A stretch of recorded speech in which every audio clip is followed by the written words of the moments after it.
You're listening to Chicago Stories, a new podcast from City Hall featuring the stories of everyday Chicagoans as told to Mayor Rahm Emanuel. This is Mayor Rahm Emanuel with Chicago Stories. We're joined today by Leah Guenther, who is a teacher at Dewey Elementary School in Englewood and teaches Shakespeare to students in Englewood and has made remarkable progress in kids that come in not able to read at their grade level and surpass their grade level. Is that a fair? It is. Okay. Yes. From what I understand, even if it's not, like they're reading at second or third grade level, you're teaching 7th and 8th graders, and by the time they're done with Shakespeare and with you, they're at 11th grade already. I give the credit to Shakespeare. They're like any Shakespeare scholar. Yeah. So give me the journey, your journey to Shakespeare, but also to Dewey School. And the whole concept of why you use Shakespeare to teach English and reading, basically. Sure. I thought that I was going to be an English professor at the college level, so that's how I ended up in Chicago. I came here to Northwestern to do my graduate work. And by the time I finished, I had been fortunate enough to receive I don't mean Sure. Northwestern from where? Pittsburgh. Huh.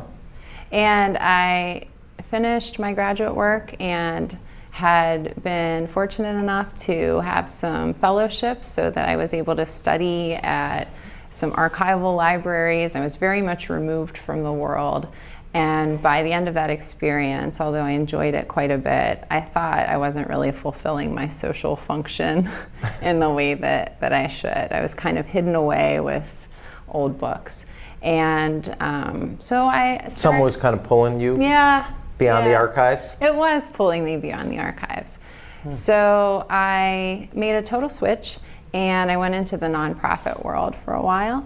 And I started a literacy nonprofit called 826 Chicago. And it's in Wicker Park, still running. That was a great experience. It was to help on reading? It was. It was a writing center. It supported public school teachers in their classrooms. We would send tutors into teachers' rooms if they were working on a project that they needed more hands on deck for. We hosted workshops at our center. We had after-school tutoring. But through that process, I would see these teachers who would bring their students into our center, and they had these ongoing relationships with students that I became a little jealous of. I was in the back writing grants and doing accounting and things like that. And that can be riveting. Accounting can just get your, It's really a passion project. Accounting does not seem to have the emotional connectivity that with a child. No, it doesn't. Or with the future. It does not.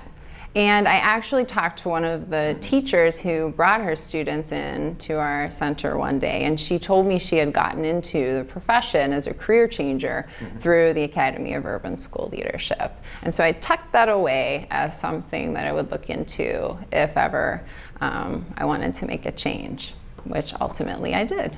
Oh. You know, when I started going to the AUSL Teaching Academy, the first class, I had spoken at their first graduation, was all folks on a second career path. Yeah. So you've kind of followed something really similar. Very similar. But tell me what clicked in your head. Because I heard, I think I read some about you, and then somebody mentioned it on a bike ride.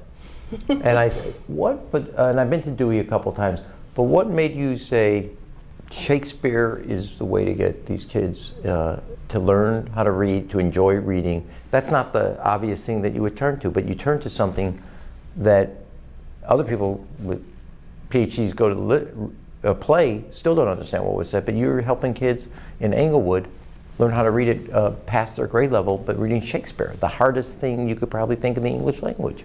It's the hardest, but it's the best. It's the best.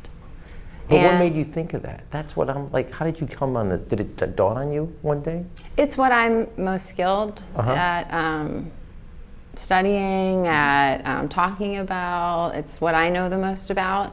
And I think that kids benefit from seeing someone who is passionate about a particular thing. I think there are a lot of times when we have struggling readers who may be in the 7th grade and read at the 2nd grade level. And with all the best intentions, we try to meet them at that 2nd grade level and maybe just push them to the 3rd grade level, because time is of the essence and we have to do what we can. But the texts that you're going to encounter at the 2nd grade level are not going to make you love reading. And Shakespeare, if you can support a kid enough to get that feeling of connectedness across history and continents, and can tell that there's a humanity there that someone's speaking about that maybe you never have been able to see or talk about in yourself, they get hooked, just like all of us do. Well, do you think there's, do you prep the class? I do. So, like, trying to capture the moment of the time that Shakespeare's writing before they you start with comedies, then go to tragedies, histories, or where do you go? Oh, I started at a far more base level, I guess I would say. I have a Can I sign up for this class? Yeah, we'd love to have you. I have a 6-foot tall cardboard Shakespeare in my class, and he's there at the beginning of the year, and he gets everyone's attention. He's covered with hearts. I call him my boyfriend. He has a little cardboard. So you're only an eHarmony moment right there in class. Yeah, great. Yeah, absolutely. He has a little cardboard hand that is outstretched, and I hold it and I say, oh, you know, you're going to learn about him later. And so there's a lot of PR involved in ramping them up for Shakespeare. And then what do you, so what is, like, we're in 7th grade, what are we going to read? We're going to read Macbeth. The whole year? No, okay, no. But Macbeth is definitely the place where I get my readers on board. It's got everything. We've got. Give me what it has. Well, it has. Because my eyes. Supernatural. People can't see me, but my eyes are wide now. I was like Taming of the Shrew, but no, we're going to go right to Lady Macbeth. We're going right to Macbeth because we have ghosts. We have betrayal within a marriage. We have a fight for power politically. We have betrayal in a friendship. I mean, everything. We have witches and a ghost of a man who comes back to haunt his So friends. you see the ghosts and the witches as making it more accessible for kids. Yes, they love it. And that's what they get into. And They love it. That's the doorway they walk through to understand and unravel. What's not to like? Well, it is kind of, there is a lot of betrayal. There is. And there's but also, that's real. and you know, they get it. Totally. Yeah. And a betrayal, and people walk away, and not only on the marriage side, but also on the political side. Absolutely. Okay, and then what's next?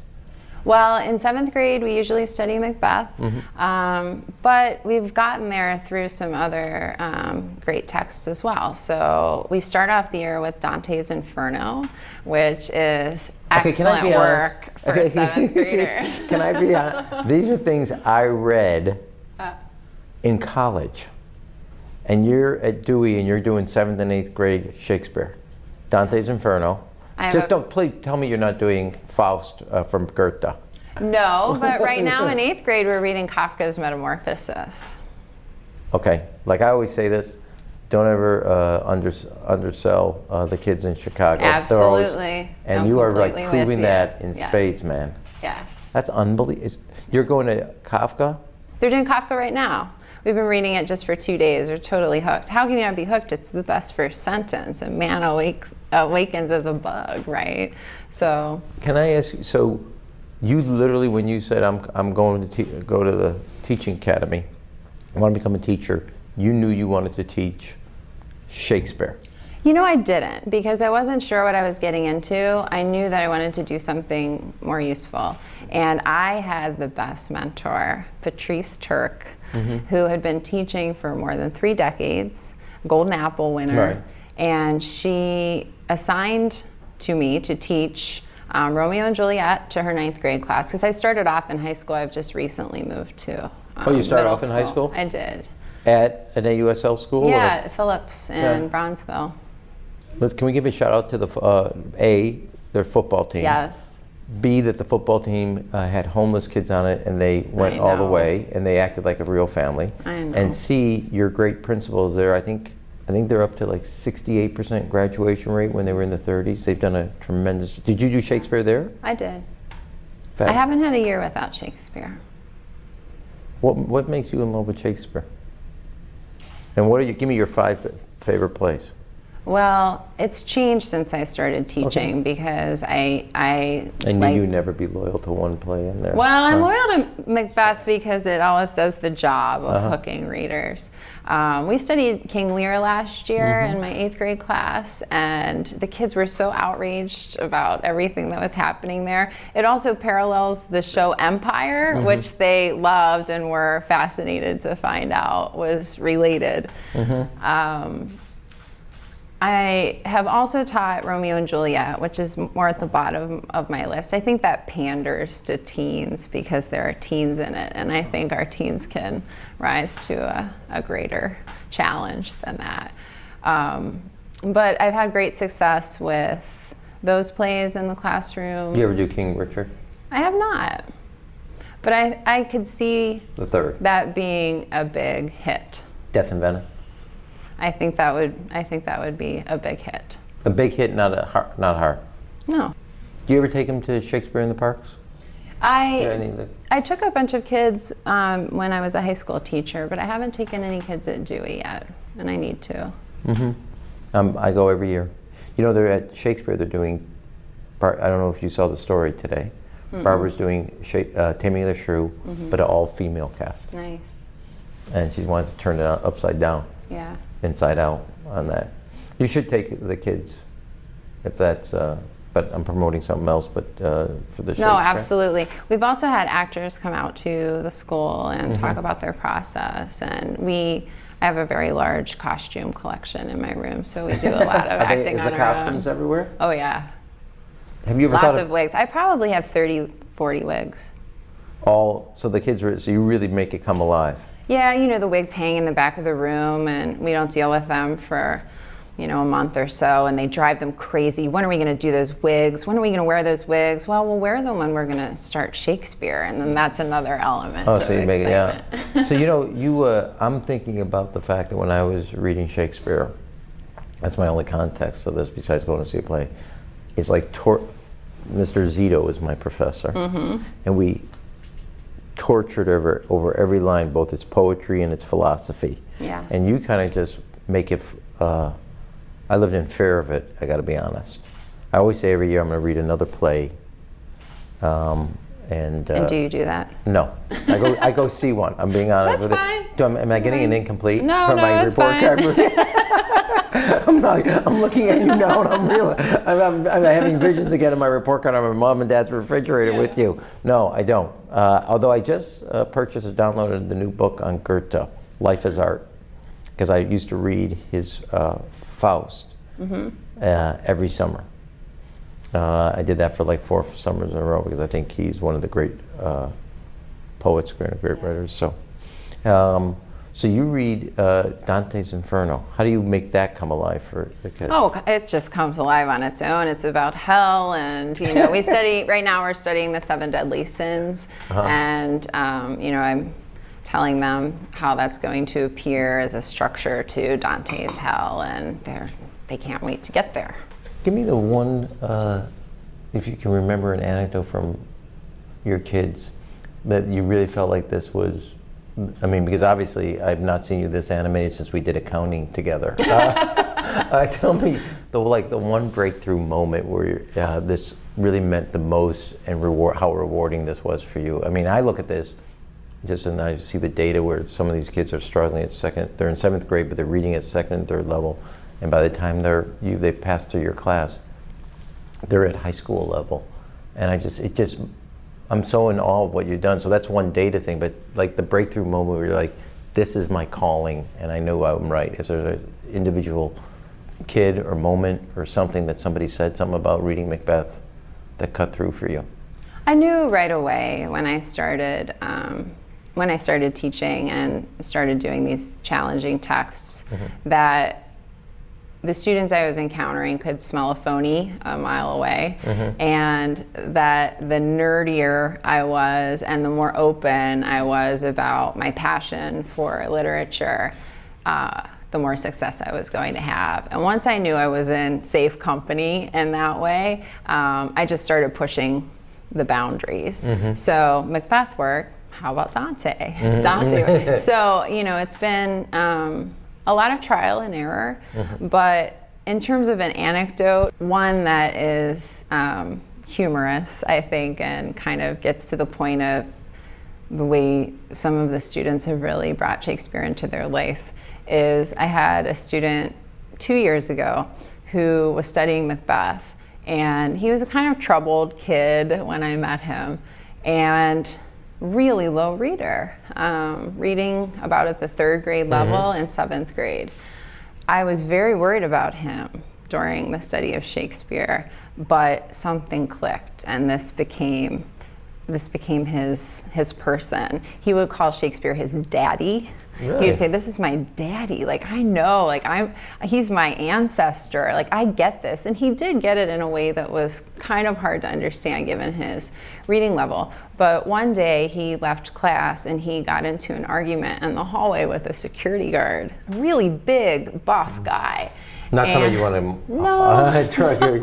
you walk by quietly, sheepishly, not somebody you want to hustle with, Yeah, and the security guard, you know, told him what was expected of him in the hallway, and this student said, "I ain't afraid of you."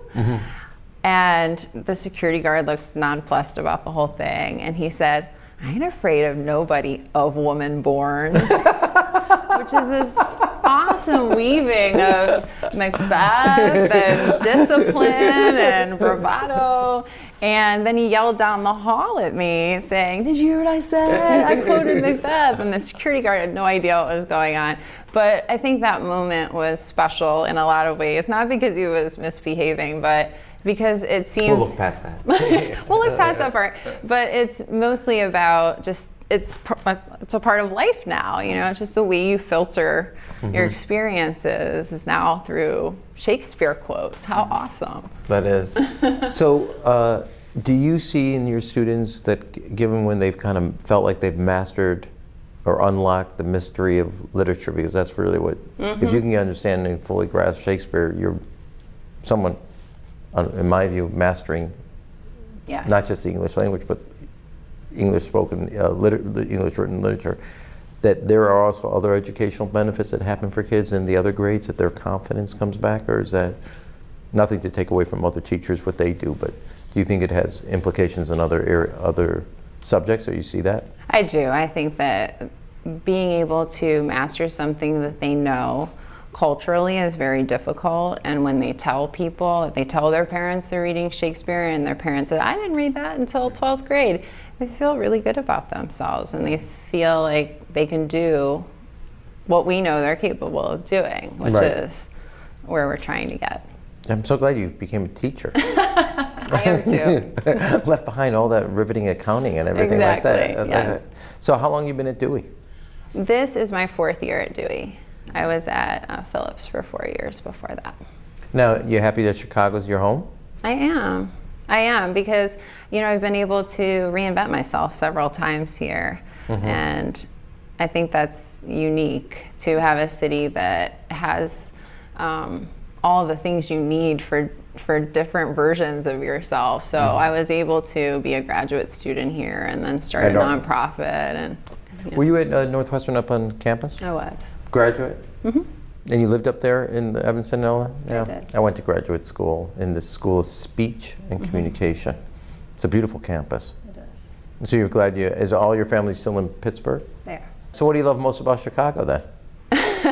I love the riverfront, lakefront situation. I do a lot of running, and so I feel very fortunate to have this kind of vista for my... You like running? I do. How far did you run?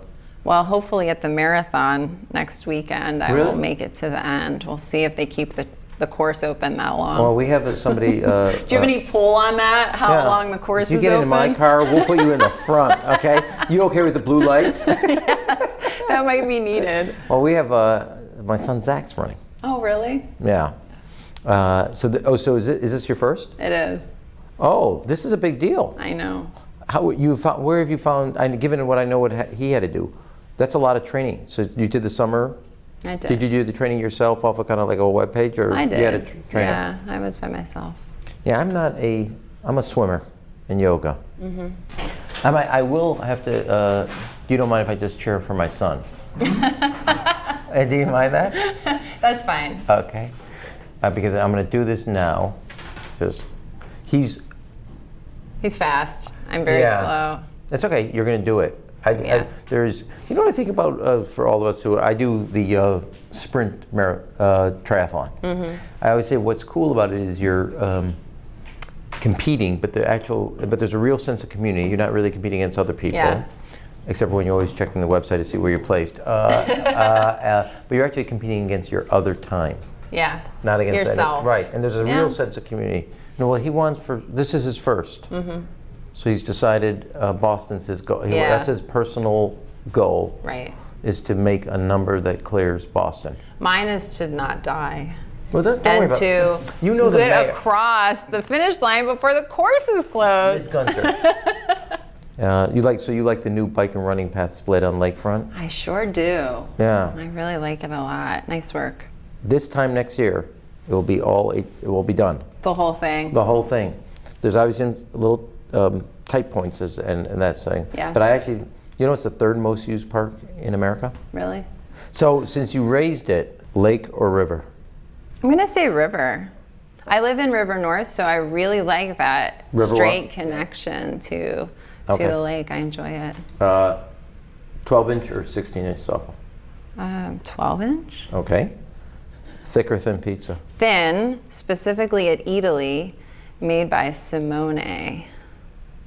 Wow, we were just like, that's a shout out, man. Yeah, it is. You better get a free pizza next time because he actually welcomed me into his kitchen and taught me how to make a Neapolitan pizza there. I have a place for you then. Okay.